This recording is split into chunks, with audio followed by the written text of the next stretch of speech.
Islam itu untuk orang-orang yang berpikir. Hidayah itu pilihan dan takdir. Kamu berhenti ya setelah salam, setelah 2 rakaat kamu berhenti aja, nggak ikut duduk gak apa-apa. Aku iya aja, padahal dalam hati aku salam apa salam, 2 rakaat apa aku nggak tahu gitu. Tapi ya udah, Bismillah, aku ikutin aja. Terus yang lucunya, setiap kali sujud, aku kan harus ngelihat depan aku atau kanan kiri aku supaya aku nggak ketinggalan gerakan. Jadi setiap sujud, orang sujud kan pasti dahi bertemu dengan tanah kan. Aku nggak, jadi aku kalau sujud tuh gini, ngintip gitu. Jadi aku kalau sujud, orang-orang nunduk, aku gini. Biar apa? Biar aku tuh nggak ketinggalan sama teman-teman di samping kanan kiri aku gitu. Jadi kalau sujud orang gini, aku gini. Pas orang bangun, baru aku ikutan bangun gitu. Tapi alhamdulillahnya nggak ada pandangan-pandangan aneh, karena mungkin kanan kiri aku juga alhamdulillahnya khusyuk, dan aku ternyata kuat nyelesain taraweh tanpa istirahat. Karena itu hikmat banget sih, itu khusyuk banget, kayak hati aku tuh kayak disiram sama air yang sejuk banget. Jadi aku enjoy ngejalanin itu. Nah, dari sejak hari itu aku bertekad dan berniat aku mau berhijab. Jadi aku berhijab itu udah dari bulan Mei 2018. Sedangkan aku baru berani bersyahadat itu di Oktober 2018. Jadi kondisinya saat itu aku udah mengimani Islam, aku udah meyakini Islam, tapi aku takut banget buat syahadat karena aku mikirin mau papaku gimana. Terus dari situ aku udah mikir nih, ya udah aku berislam tanpa syahadat deh gitu. Jadi aku ngaji, aku ikut kajian ke Jakarta, ke sana ke sini. Aku belajar baca Al-Qur'an, pokoknya segala macem, ngafalin surat-surat pendek. Tapi aku nggak mau syahadat. Dan otomatis aku nggak sholat gitu. Aku ngejalanin itu beberapa bulan sampai pada akhirnya aku ikut kajian pranikah lagi di Sudirman itu. Aku lupa sesi keberapanya. Dan bintang tamunya itu Ratu Anandita. Qadarullah ya, hidayah ada di mana-mana, beneran. Tiba-tiba Kak Ratu Anandita bilang sama aku, Kak Ratu Anandita bilang dalam kajian itu, kita nggak pernah tahu kapan kita akan meninggal, kita lagi ngapain, dan kondisi kita tuh lagi seperti apa. Pas ngedenger kayak gitu, kayak aku kayak disambar geledek, aku langsung gemeteran, aku nangis. Itu kayak nge-reminder aku bahwa, hey, jangan kasihkan belajar, kapan syahadatnya gitu. Kamu tetap harus berakad. Di situ aku langsung, mungkin kalau kata orang hidup kita baru akan berarti kalau kita takut akan mati dan mengingat mati. Di situ aku takut banget sama mati. Aku baru selesai kajian, aku pulang nih, mau nyebrang naik ke stasiun KRL aja, aku kayak nenek-nenek mau nyebrang. Takut, bener-bener takut banget. Aku takut kesamber mobil atau motor, pokoknya aku takut banget mati. Terus berjalannya waktu, aku sharing sama salah satu teman kantor aku, karena dia kondisinya tahu aku lagi belajar Islam. Dia nanya, ada masalah apa? Kenapa belum syahadat? Faktor internal atau eksternal? Terus disitulah dia akhirnya memberikan pengertian sama aku, Islam itu punya banyak kemudahan, banyak banget kemudahan. Jadi kamu jangan pernah khawatir, takut memeluk Islam terus kamu jadi susah. Terus aku bilang, tapi aku takut sama keluarga aku kalau aku mengakui bahwa aku udah berislam. Ya sudah, perbedaannya besar ketika kamu sudah bersyahadat, tapi kamu menyembunyikan itu dari keluarga kamu, atau kamu tidak bersyahadat sama sekali, tapi kamu masih belajar dan tetap nyembunyiin dari keluarga kamu. Pahala belajar kamu nggak dihitung. Pun kalau mati, Allahu alam kamu kemana nih arahnya, diakuin atau enggaknya. Sedangkan kalau kamu bersyahadat, semua amal soleh kamu, semua lelah kamu dalam belajar dihitung pahala, dan dosa-dosa kamu di masa lalu dihapuskan semuanya. Wah, gimana nggak tergiur coba ngedenger perkataan kayak gitu? Aku langsung, sekeren itu gitu. Sekeren itukah, sebesar itukah powernya sebuah syahadat di dalam mata Islam? Terus dari situlah akhirnya aku menekatkan diri. Aku pulang kerja, di jalanan aku ngobrol sama diri aku sendiri. Aku bilang, oke, bismillah, aku mau syahadat. Aku harus syahadat dalam waktu dekat ini. Tapi di jalanan aku mikir lagi, aku syahadat sama siapa? aku tahu sih caranya, maksudnya mengucapkan 2 kalimat syahadat, tapi syarat sahnya itu seperti apa dalam Islam. Dan aku belum punya kenalan ustadz atau ustazah di daerah aku tinggal gitu. Jadi aku nanya kayak gitu. Terus pas aku nyampe rumah, aku buka Instagram. Allahualam bisawab. Itu aku buka Instagram, tiba-tiba di beranda muncul flyer undangan kajian Ustadz Hanan Attaqi di Bekasi offline. Masya Allah, itu aku langsung merinding, aku nangis, aku sujud, aku nangis, aku bilang makasih sama Allah, karena ternyata Allah tahu aku tuh pengen syahadat. Allah tahu aku bingung mau syahadat sama siapa, dan Allah tahu aku bakal seneng banget kalau aku bisa syahadat sama ustadz yang selama ini aku dengerin lewat YouTube. Nah itu lokasinya deket di Bekasi, di deket rumah aku gitu. Itu aku langsung kayak orang dikasih hadiah yang kita bahkan nggak pernah expect itu. Kita nggak pernah mikirin hal itu sama sekali, tiba-tiba dikasih hadiah segede itu. Aku baru niat udah kayak giniin sama Allah gitu. Dan satu hal lagi yang ngebuat aku semakin jatuh cinta sejatuh-jatuhnya sama Islam, karena aku dalam Islam baru merasakan bahwa aku bener-bener terkoneksi sama pencipta aku bener-bener didengar sama pencipta aku tuh tahu apa yang aku butuh, apa yang aku minta, kapannya itu dalam Islam. Dan aku kayak ngerasa aku tuh bener-bener gak sendirian gitu. Sekalipun aku sendirian, sekalipun aku lagi dalam ujian, aku tuh ngerasa ada Allah gitu, tenang. Dan itu baru aku rasakan dalam Islam. Jadi bener-bener aku ngerasa, ya gimana caranya kita nggak bisa jatuh cinta sama Islam kalau Allah ngebuat kita dengan kejutan-kejutan yang kita nggak pernah bayangin sebelumnya. Terus alhamdulillahnya, singkat cerita aku syahadat sama Ustadz Hanan Attaqi di Bekasi waktu itu. Pada saat syahadat pun aku udah bertekad dalam diri aku akan nyembunyiin keislaman ini entah sampai kapan. Mungkin setahun, 2 tahun, 3 tahun, atau mungkin nanti di saat aku mau menikah dengan seorang laki-laki muslim, baru aku mengakui bahwa aku sudah muslim. Rencananya gitu. Qadarullah, cuman butuh 3 minggu Allah kasih aku keberanian untuk ngomong sama orang tua aku, untuk jujur bahwa aku sudah muslim. Wallahi, kalau disuruh ngulangin momen itu lagi, aku gak akan mau, aku gak akan berani. Karena bener-bener kalau ditanya, kok bisa sih? Karena beberapa mualaf yang sampai saat ini masih nyembunyiin keislamannya sering nanya sama aku, gimana sih caranya terbuka, gimana sih waktu ngomong sama orang tua, gimana sih caranya berani ngomong sama orang tua. Serius teman-teman, itu bukan datang dari kita. Rasa keberanian itu benar-benar datangnya dari Allah, dan nggak bisa dijelasin kenapanya.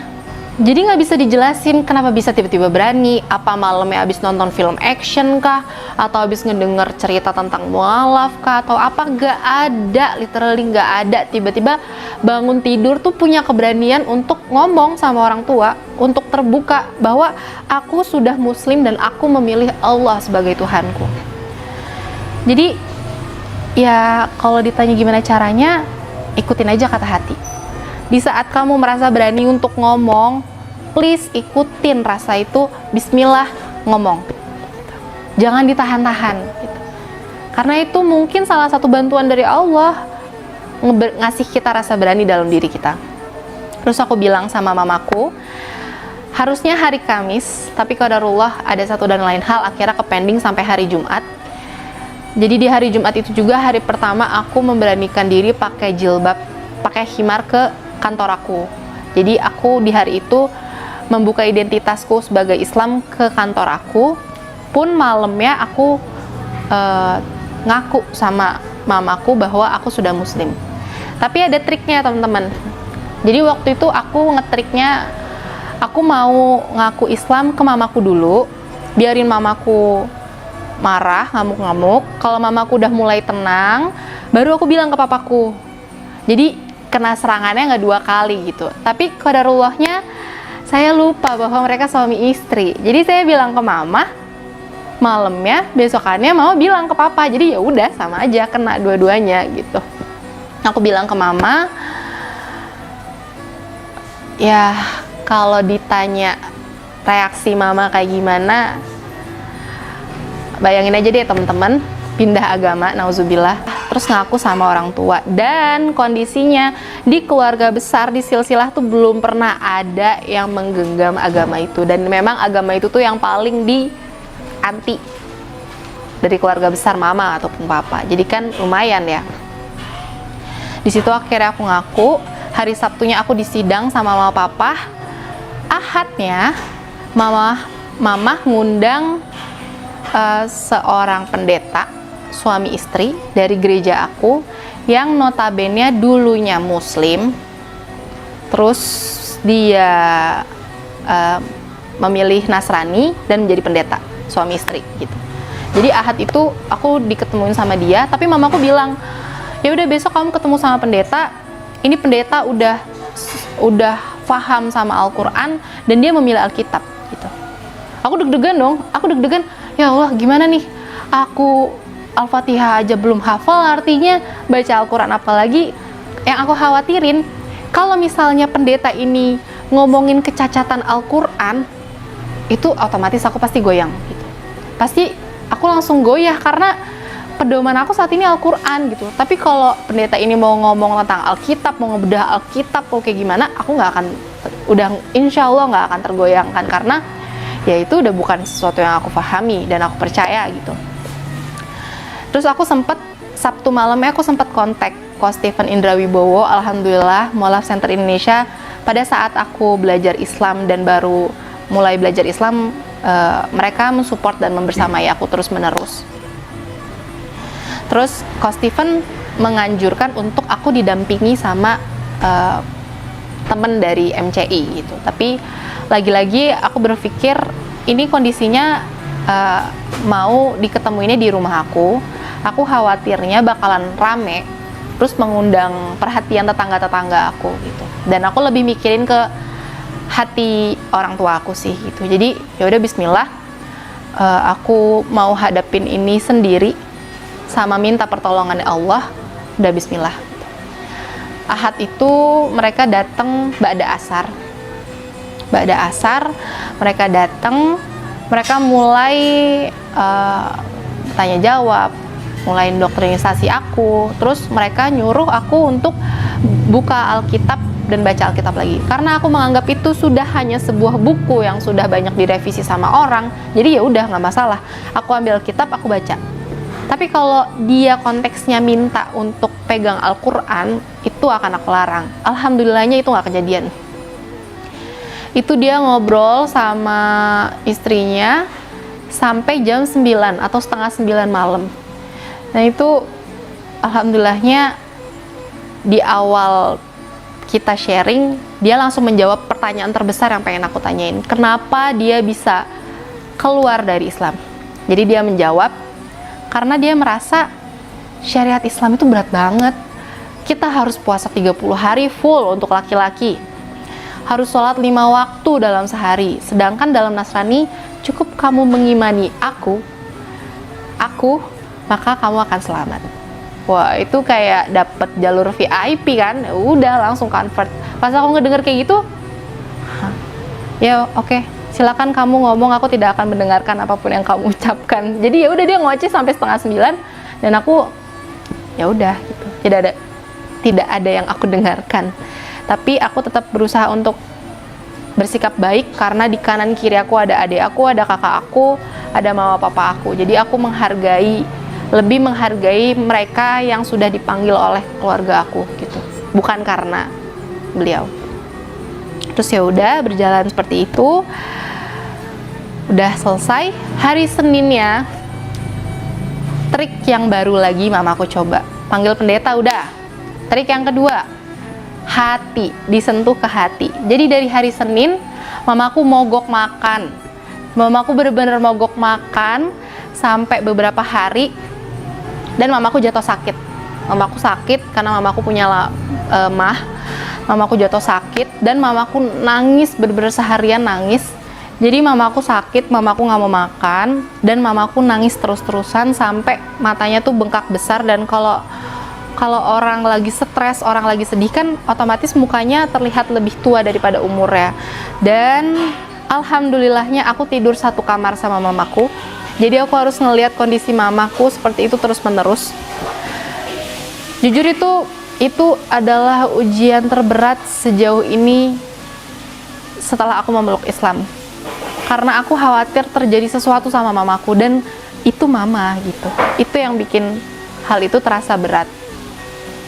Udah masuk hari keberapa, tadinya papaku ya marah, tapi belum ekstrim sampai pada akhirnya aku baru pulang kerja. Aku bawain makanan-makanan kesukaan mama, aku bawain bakso, aku bawain soto Bogor, aku bawain pokoknya makanan-makanan kesukaan mamaku, tapi mamaku nggak mau. Bener-bener nggak mau. Dia mogok makan, nangis, stres, hancur ya. Dan aku hancur banget ngelihat mamaku dalam kondisi kayak gitu berhari-hari. Terus setelah itu aku pulang kerja, papaku bilang sama aku, kamu sayang gak sih sama mama? Di situ kondisinya di hari-hari itu aku lagi berjuang untuk menguatkan hati aku gitu, untuk ngelihat kondisi mamaku sembari menguatkan diri bahwa nggak akan terjadi apa-apa sama mama. Allah tuh baik banget sama kamu, jadi so please jangan ragu sama skenario yang ini gitu. Papa nanya kayak gitu, terus papa bilang udahlah jangan kayak gini gitu, biasa-biasa aja kalau hidup gitu. Ikutin apapun yang mama kamu minta kalau kamu sayang sama mama kamu. Di situ aku ngejawab, dan aku juga nggak kepikiran kenapa aku bisa jawab kayak gitu. Itu pure dari Allah yang nuntun. Aku bilang, "Pah, seandainya mama minta di dunia ini aku jadi seorang guru atau seorang dokter sekalipun, aku bakal usahain itu semaksimal mungkin.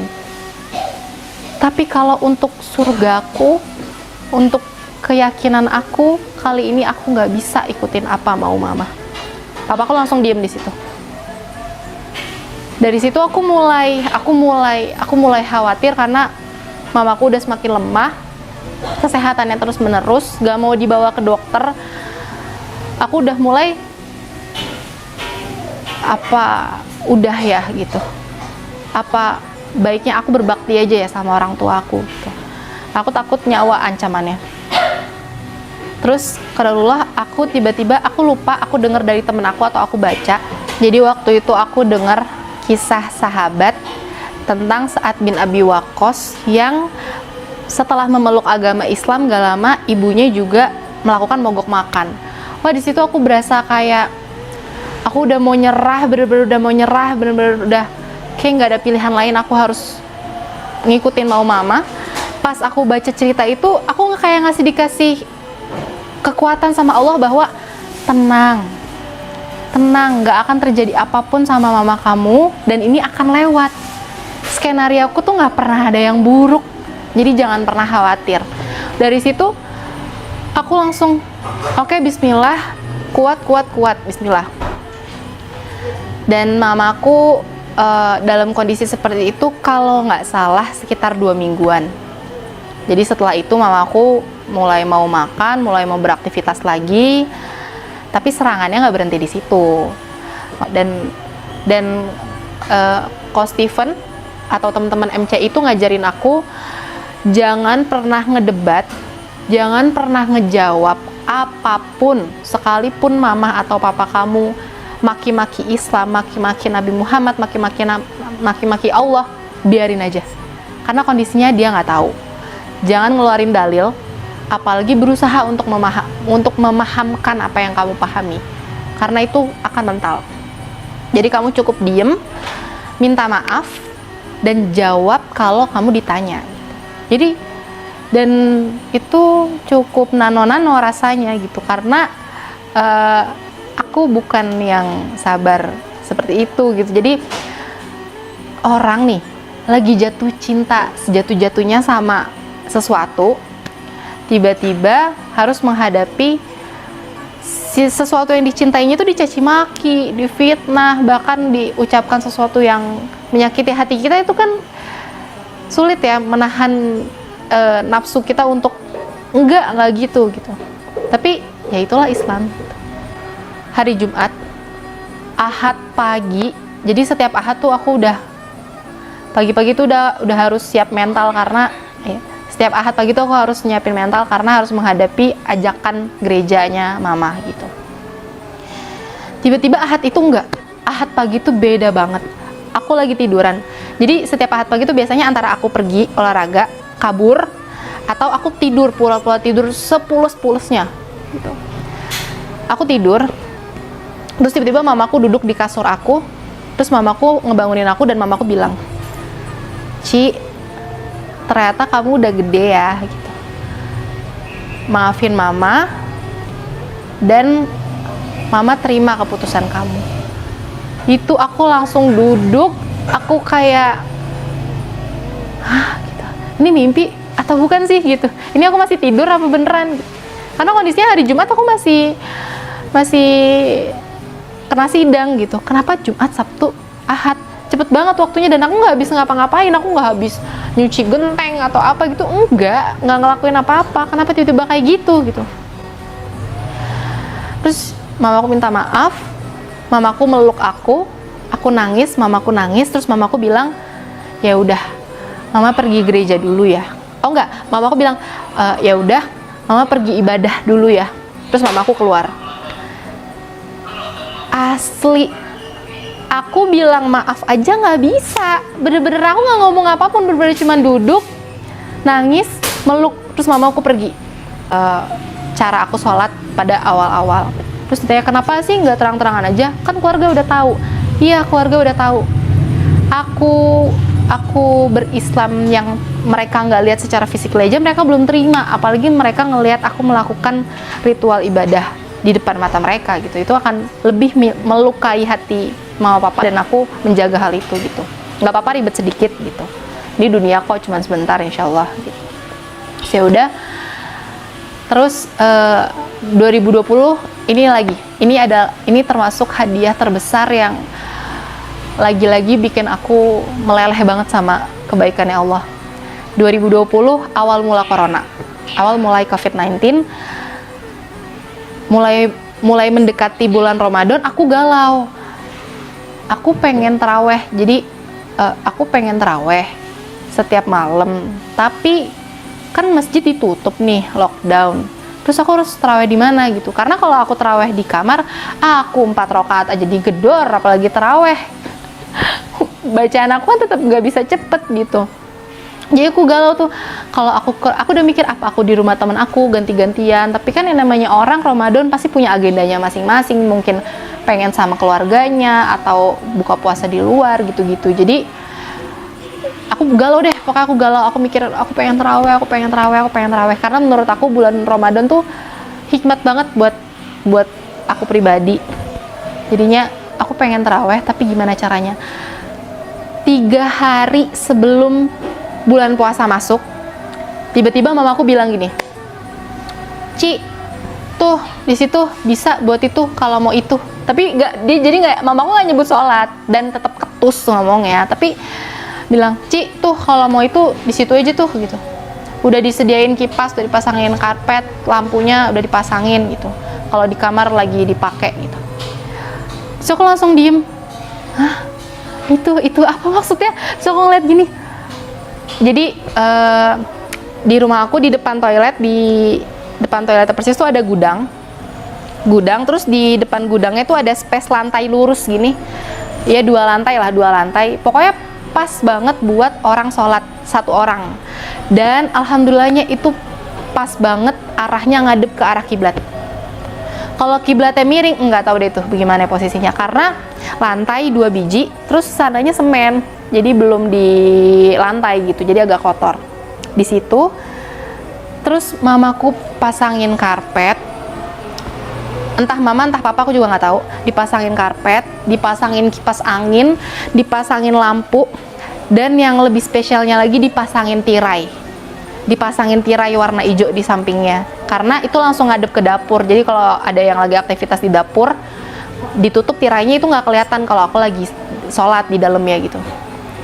Aku nyebutnya itu mihrab. Dan kalau teman-teman tahu, mihrab itu salah satu doa yang aku terus lambungkan sama Allah, dan aku mikirnya mungkin aku akan punya mihrab nanti kalau aku udah menikah, dan aku bakal buat mihrab di rumah aku atau di kontrakan aku sama suami aku gitu. Dan ya entah itu kapan gitu, karena menurut aku bisa sholat dengan nikmat, dengan khusyuk, itu tuh sebuah hal yang udah paling nikmat. Bisa sholat pakai sajadah, bisa pakai mukena yang rapi, nggak buru-buru, itu udah nikmat banget. Terus yang menarik 2020 ya, jadi nah kalau puasa kedua aku bulan Ramadan 2020 itu udah alhamdulillah banget. Jadi aku udah bisa beli makanan dari malam, terus subuhnya aku makan. Jadi aku bunyi piring, aku cuci piring tuh, maksudnya ada aktivitas yang agak berisik tuh udah mulai nggak terlalu gimana-gimanain, cuman tetap nasi apa itu tuh masih belum disediain sama mama papa gitu. Tapi di 2020 itu tiba-tiba ada satu hari sore-sore, jadi aku bawain mama kolak kesukaan mama yang itu cuman dijual di bulan puasa. Aku bawain, terus mama bilang, itu orang udah beli kolak gitu. Maksudnya tuh mamaku udah beliin aku bukaan buat aku buka, udah beliin aku kolak. Di situ aku langsung meleleh banget, kayak oh masya Allah, aku dibeliin takjil sama mamaku 2020 gitu. Udah tuh terus 2021-nya lagi, alhamdulillah itu lebih alhamdulillah lagi. Aku udah bisa masak, aku udah bisa mukbang, aku udah bisa, pokoknya heboh deh, tuh dapur udah heboh deh. Pokoknya 2021 tuh udah rame tuh, panci apa segala macem, udah bisa masak segala rupa pas sahur ya. Dan 2021 mama papaku udah selalu menyisakan satu porsi nasi di Magicom buat aku. Biasanya itu pasti dihabisin itu pasti disisain sama aku. Bahkan ada satu momen papaku mau makan malam, terus aku lagi di meja makan, terus papaku ngeliat di magic jar sisa satu porsi nasi, terus papaku bilang makan mie aja deh. Terus aku bilang nggak apa-apa papa, makan nasi aja gitu. Enggak, itu buat kamu sahur. Aku langsung Insya Allah gitu, udah sampai dipikirin segitunya gitu. Terus pernah aku waktu itu sahur cuman, aku lupa pakai roti sama susu kalau nggak salah. Terus papaku bilang, papaku kebangun ke toilet, terus aku bilang beli nasi, beli lauk kalau sahur tuh gitu. Jadi papaku udah mulai peduli gitu sama hal-hal kayak gitu, dan itu benar-benar bikin aku meleleh banget. Udah nggak ada obat deh kayak gitu-gitu. Jadi teman-teman yang bisa sahur sama keluarganya, apalagi sama orang tuanya, makan makanan mukbang, apalagi banyak-banyak bersyukur. Perkataan yang kurang mengenakan untuk teman-teman dengar, kurang lebihnya mohon maaf. Teman-teman jangan menyerah, berjuang bareng-bareng. Kalau capek boleh rehat sejenak, tapi jangan pernah nyerah. Berhenti boleh. Nah, segitu dulu cerita dari aku. Wassalamualaikum warahmatullahi wabarakatuh.